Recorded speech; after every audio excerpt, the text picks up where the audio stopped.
Hello and welcome back everyone. जैसा कि last 3 videos में हम लोगों ने 3 तरीके देखे थे सीएसएस को इम्प्लीमेंट करने के, एक्सटर्नल, इंटरनल और इनलाइन। तो ये 3 तरीके हैं जिससे हम सीएसएस को एचटीएमएल डॉक्यूमेंट यानी कि आपका जो वेब पेज आप बना रहे हैं उसमें इंपोर्ट कर सकते हैं, यानी कि उसका यूज कर सकते हैं। नाउ एक छोटा सा रिकैप मैं बता देता हूँ। एक्सटर्नल कब यूज करेंगे? जब आप एक सेपरेट सीएसएस फाइल बना रहे हैं और उस फाइल को आप एक से ज़्यादा पेजेज में यूज करना चाह रहे हैं, तो आप एक सेपरेट सीएसएस फाइल बनाइए और हेडर सेक्शन में लिंक टैग की हेल्प से आप उसको यूज कर लीजिए।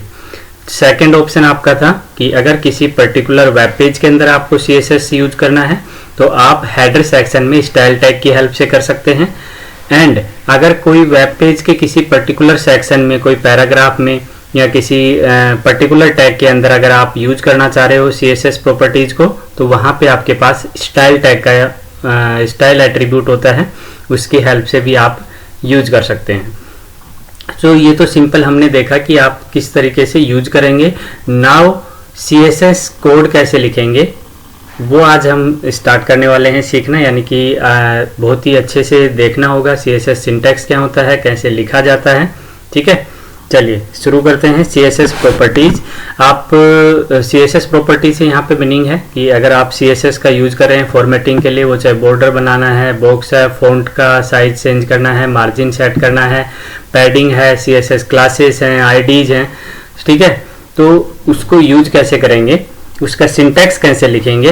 तो सबसे पहली चीज आती है हमारे पास सीएसएस सिंटैक्स लिखने का जो तरीका होता है वो कुछ इस तरीके से होता है। देखिए, सेलेक्टर, प्रॉपर्टीज और वैल्यू, ये सिंटैक्स होता है सिंपल।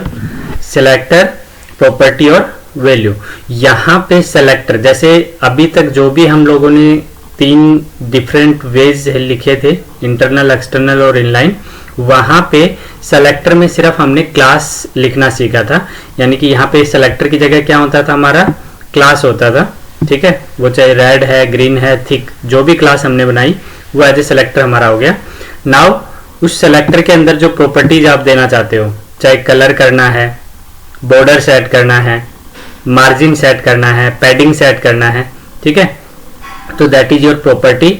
और कलर वो किस तरीके का होगा, ग्रीन है, ब्लू है, ठीक है, व्हाइट है, तो वो आपका हो गया वैल्यू। तो लिखने का तरीका समझ आ गया होगा आपको। पहले सेलेक्टर लिखेंगे, ब्रैकेट्स लगाएंगे, ठीक है, और ब्रैकेट्स के अंदर आप अपनी प्रॉपर्टीज लिखेंगे और वैल्यू लिखेंगे। एक से ज्यादा प्रॉपर्टी है, ठीक है, तो आप सेमी कोलन लगा के सेपरेट करने के लिए हम लोग क्या यूज करते हैं, सेमी कोलन। और प्रॉपर्टी की वैल्यू लिखने से पहले प्रॉपर्टी और वैल्यू के बीच में आपका कोलन यूज किया जाता है। ठीक है, तो ये तरीका होता है कोई भी सिंटैक्स लिखने का। सीएसएस सिंटैक्स लिखते हैं तो आपके पास 3 पार्ट होते हैं जो आपको ध्यान रखना है। ठीक है, फर्स्ट पार्ट क्या है हमारा, सेलेक्टर। नाउ सेलेक्टर आपका कुछ भी हो सकता है, आप किसी भी एचटीएमएल टैग को पे जिस पे आप सीएसएस इंप्लीमेंट करना चाहते हैं वो आपका सेलेक्टर हो सकता है। फॉर एग्जांपल, आप H1 हेडिंग पे यूज करना चाहते हो तो H1 हेडिंग को आप यूज कर सकते हो। कोई भी एचटीएमएल टैग जिस पे आप सीएसएस इंप्लीमेंट करना चाहते हो, यानी कि इफेक्ट इंप्लीमेंट करना चाहते हो, फॉर्मेट करना चाहते हो, वो आपका सेलेक्टर हो जाता है। And in case of particular section में अगर आप यूज करना चाहते हो तो आप क्लास या आईडी की हेल्प से भी यूज कर सकते हैं। ठीक है, तो यानी कि जिस टैग के बारे में हम बात करते हैं, जिस टैग में फॉर्मेटिंग करना चाहते हैं वो आपका सेलेक्टर हो जाता है। प्रॉपर्टी, जो आपका एचटीएमएल टैग है उसका जो एट्रीब्यूट आप यूज कर रहे हो, यानी कि सीएसएस प्रॉपर्टी कन्वर्ट कर लेते हैं, जैसे बॉर्डर है, कलर है, ठीक है, ये आपकी प्रॉपर्टी होगी। उसकी रेस्पेक्टिव जो वैल्यू होती है, जैसे कलर है वो कौन सा कलर आप यूज कर रहे हैं, ठीक है, ये आपका हेक्साडेसिमल कोड होता है। डिफरेंट तरीके होते हैं लिखने के, ठीक है,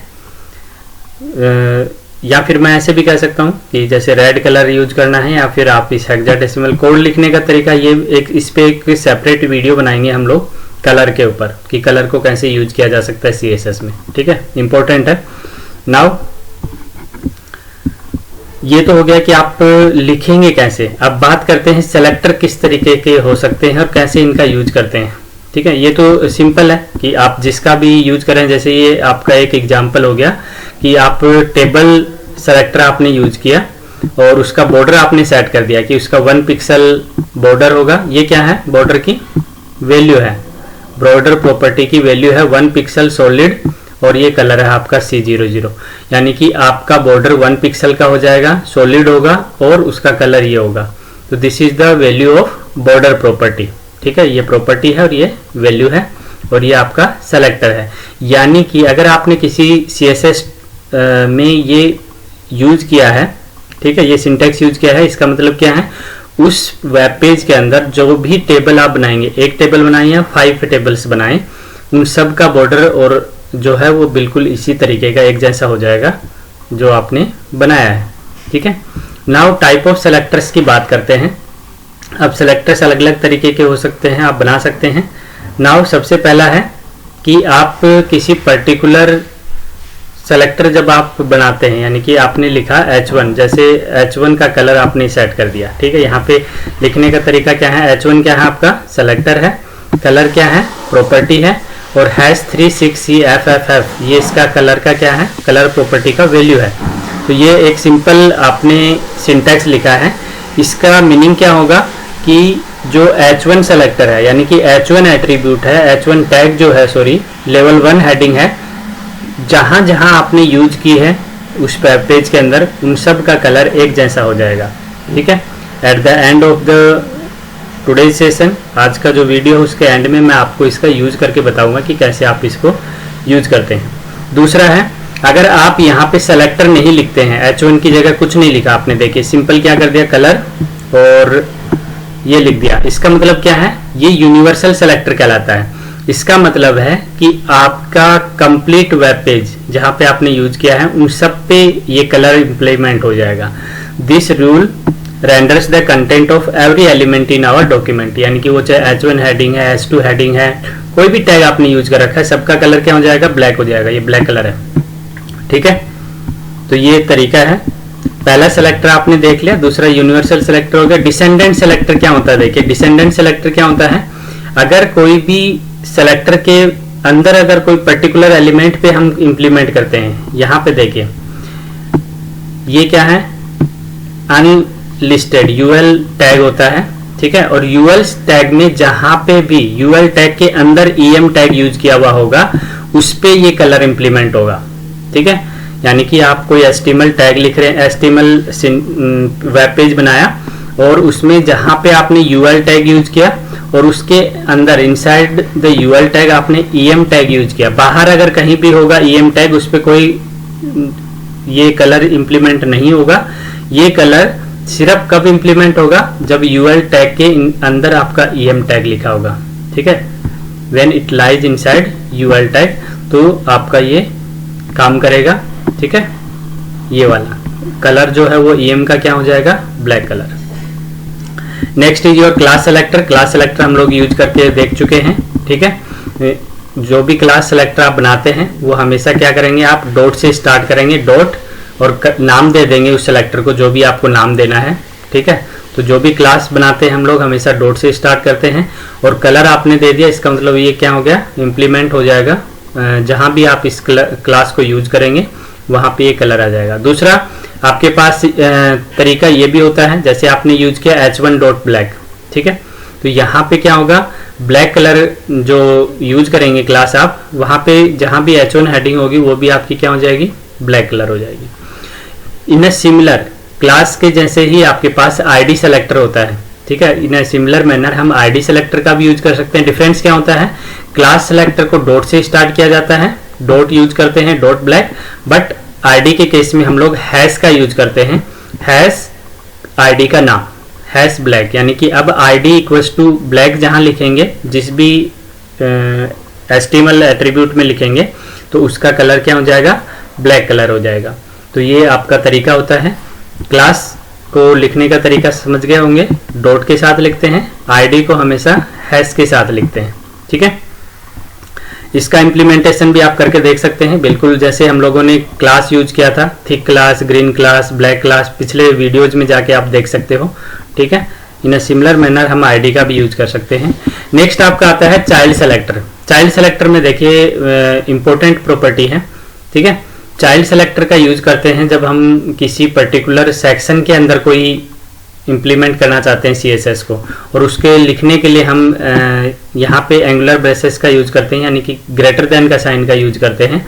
और इसका मतलब क्या हुआ, बॉडी, फिर आप ये चाइल्ड सेलेक्टर का जो सिंबल है वो यूज करेंगे ग्रेटर देन पी। इसका मतलब ये है कि पी क्या है, पैराग्राफ टैग है।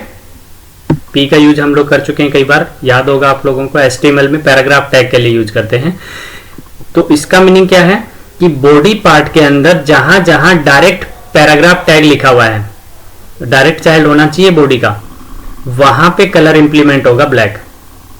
यानी कि पैराग्राफ टैग, अगर फॉर एग्जांपल बॉडी के अंदर कोई आपने टेबल बनाया और टेबल के अंदर आपने पैराग्राफ का यूज किया, तो वहां पे ये कलर इंप्लीमेंट नहीं होगा। ये कलर कहां इंप्लीमेंट होगा, जहां पे डायरेक्ट आपने क्या यूज किया है, पैराग्राफ टैग का यूज किया है बॉडी पार्ट के अंदर डायरेक्ट। ठीक है, this rule will render all the paragraph in black if they are direct child of body element, only in that case.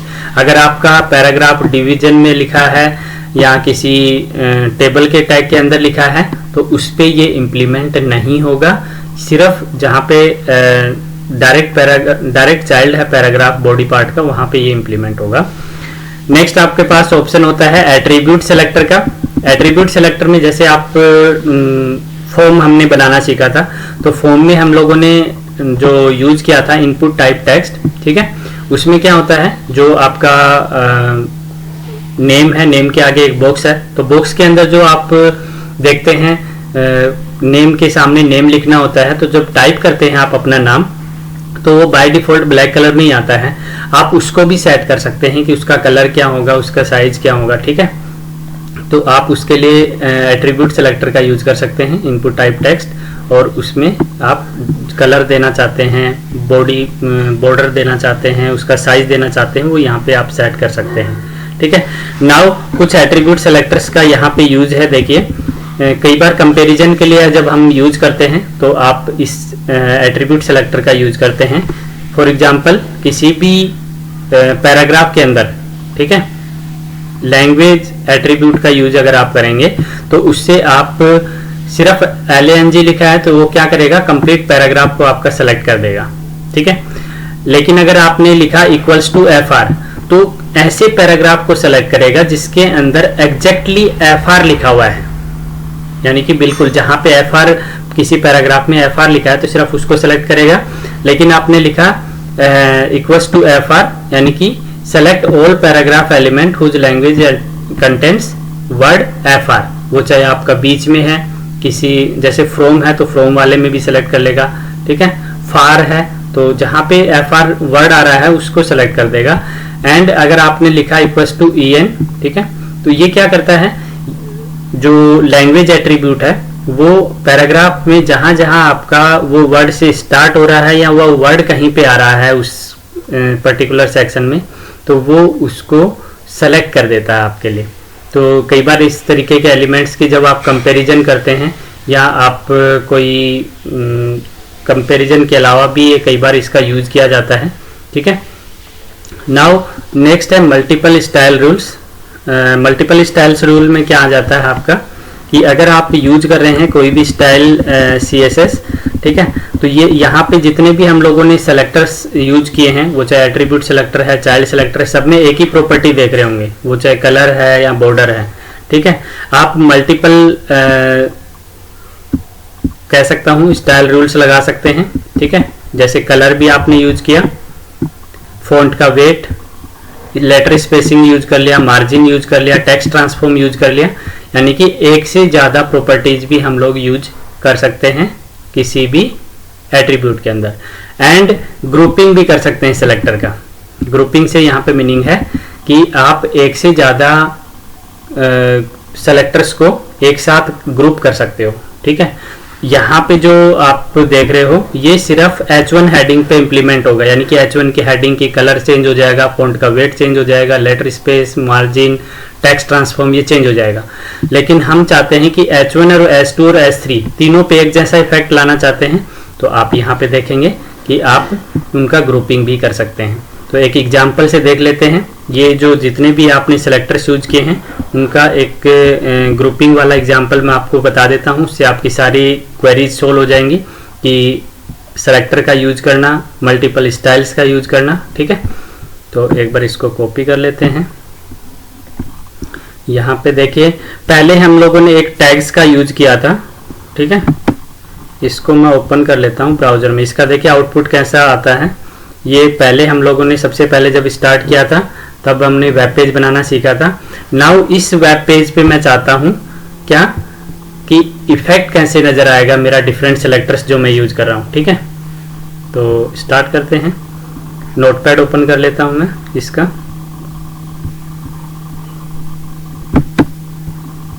Open with notepad. ठीक है, देखिए ये कोड है। अभी जो मैंने यूज किया है वो हेडर सेक्शन में लिखना है मुझे, तो मैं सिंपल कंट्रोल पेस्ट कर देता हूँ। थोड़ा सा आपकी विजिबिलिटी के लिए इसको हम इस तरीके से लिख लेते हैं। ठीक है, ये देखिए ये 3 हेडिंग है। और मैंने बताया था जब भी आप इंटरनल स्टाइल शीट यूज कर रहे हैं तो आप हेडर सेक्शन में CSS का कोड लिखते हैं और टैग क्या यूज करते हैं, style. Fine, relation equals to style sheet. ये आपको याद होना चाहिए, आप बार बार लिखेंगे, बार बार इसका यूज करेंगे तो आपको लर्न हो जाएगा। ठीक है, टाइप क्या होता है इसका, टेक्स्ट ऑब्लिक CSS। ठीक है, और इसको फाइनली क्लोज कर देंगे स्टाइल टैग को। अभी मैंने फाइल को सेव नहीं किया है और हम आउटपुट देख रहे हैं कुछ इस तरीके का आ रहा है। नाउ जो हमने टैग लिखा है देखिए ये आपका H1, H2 और H3 3 सेलेक्टर्स का यूज किया है, यानी कि H1 हेडिंग, H2 हेडिंग और H3 हेडिंग जो है उसका कलर भी चेंज होगा, फॉन्ट का वेट भी चेंज होगा, लेटर स्पेसिंग भी चेंज हो जाएगा, मार्जिन भी, और टेक्स्ट ट्रांसफॉर्म लोअर केस, यानी कि सारे के सारे लेटर्स जो हैं वो क्या हो जाएंगे, लोअर केस में हो जाएंगे, छोटी ABCD में हो जाएंगे, और लेटर्स के बीच में स्पेस भी आ जाएगा। तो अभी जो रिजल्ट देख रहे हैं और मैं फाइल सेव करने के बाद में उस रिजल्ट में आप चेंज देखिए किस तरीके से चेंज आएगा। ठीक है, इस फाइल को मैं सेव कर देता हूं। नाउ इफेक्ट देखिए, देख रहे हैं कलर चेंज हो गया है। सिर्फ H1, H2 और H3 हेडिंग में ये चेंज आपको नजर आ रहा है। लेटर्स के बीच में स्पेस देख रहे हैं। ठीक है, मार्जिन भी आपका चेंज हुआ है, पैडिंग भी चेंज हुआ है, लिटिल बिट हल्का सा हुआ है, उससे आपको नजर नहीं आ रहा है। ठीक है, तो ये जो इम्प्लीमेंटेशन है ये CSS की हेल्प से हो रहा है। आप कलर को चेंज करेंगे तो यहाँ पे कलर भी चेंज आपको नजर आएगा। ठीक है, नाउ ये सब जो हम डिस्कस कर रहे हैं, ठीक है, कलर वगैरह कि कैसे लिखा जाता है, ये सारी चीज़ें कलर पे एक अलग से सेपरेट वीडियो बनाएंगे जिससे आपको अच्छे से समझ आ जाए।